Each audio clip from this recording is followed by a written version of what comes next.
మొన్నటి వానాకాలం సీజన్ వరకు పచ్చని పంటలతో కళకళలాడిన రాష్ట్రంలో ప్రస్తుతం ఎండిన పంటలు వెక్కిరిస్తున్నాయి. ఎంత పంట వేసినా నీళ్లు పారుతాయనే ధీమా నుంచి వేసిన పంటైనా పారుతుందో లేదో అనే దుర్భర పరిస్థితి వచ్చింది.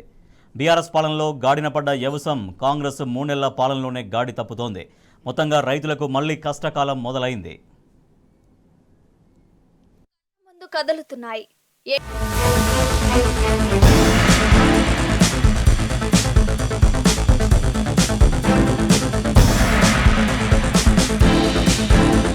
మునుపటి రోజులు కళ్ళ ముందు కదులుతున్నాయి. ఎండిన పంటలు, అడగంటిన బోల్లు, బావులు, కరెంటు కష్టాలు, పంటలకు మద్దతు ధర ఇక్కట్లు, ఇలా కొన్నేళ్లుగా రైతులకు దూరంగా ఉన్న సమస్యల్ని మళ్లీ ఒక్కసారే ముప్పేట దాడి చేస్తున్నాయి.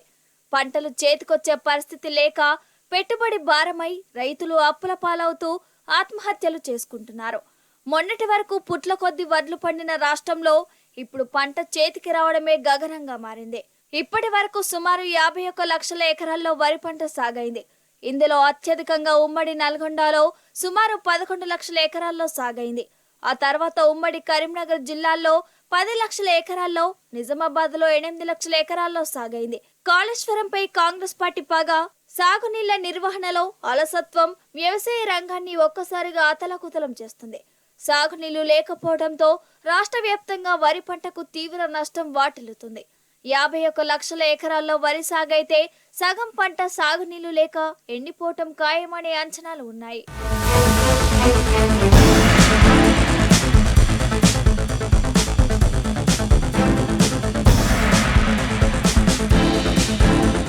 గత ఏడాది సమయానికి సుమారు 74 లక్షల ఎకరాల్లో వివిధ పంటల సాగు కాగా ప్రస్తుతం ఇది 66 లక్షల ఎకరాలకే పరిమితమైంది. అంటే గత యాసంగితో పోల్చితే 8 లక్షల ఎకరాల్లో పంటల సాగు తగ్గటం గమనార్హం. ఇందులో వరి సాగే ఏకంగా 6.25 లక్షల ఎకరాల్లో తగ్గింది. ఇప్పటికే ఉమ్మడి నల్గొండ, కరీంనగర్, నిజామాబాద్, మహబూబ్ నగర్, మెదక్ జిల్లాల్లో కాంగ్రెస్ తెచ్చిన కరువు ఛాయలు స్పష్టంగా కనిపిస్తున్నాయి. పంట చేతికొచ్చే పరిస్థితి లేకపోవడంతో కొందరు రైతులు పశువులను వదిలేస్తే మరి చోట్ల ఎండిన వరి పైరుకు నిప్పు పెడుతున్నారు. కొన్ని చోట్ల పొట్టకు వచ్చిన వరి పైరుకు ట్యాంకర్లతో నీళ్లు అందిస్తున్నారు.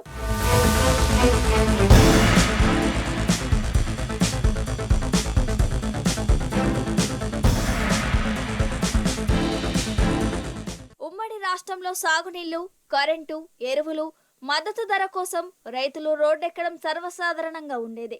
కానీ తెలంగాణ ఏర్పాటు తర్వాత ఆ పరిస్థితి పూర్తిగా మారిపోయింది. బీఆర్ఎస్ ప్రభుత్వం వ్యవసాయాన్ని గాడిలో పెట్టి రైతుల కష్టాలు తీర్చింది. కానీ 10 ఏళ్ల తర్వాత మళ్లీ మునుపటి రోజులు కళ్ల ముందు కదులుతున్నాయి. సాగు నీళ్ల కోసం, కరెంటు కోసం, ఎరువుల కోసం, మద్దతు ధర కోసం రైతులు మళ్లీ రోడ్డెక్కుతున్నారు. ఓవైపు యాసంగి సీజన్ పూర్తవుతున్నా ఇప్పటి వరకు కాంగ్రెస్ ప్రభుత్వం రైతు బంధు పూర్తిగా అందలేదు. డిసెంబర్ 9వ తేదీన ప్రారంభించిన యాసంగి పెట్టుబడి సాయం 3 నెలలుగా కొనసాగుతూనే ఉంది.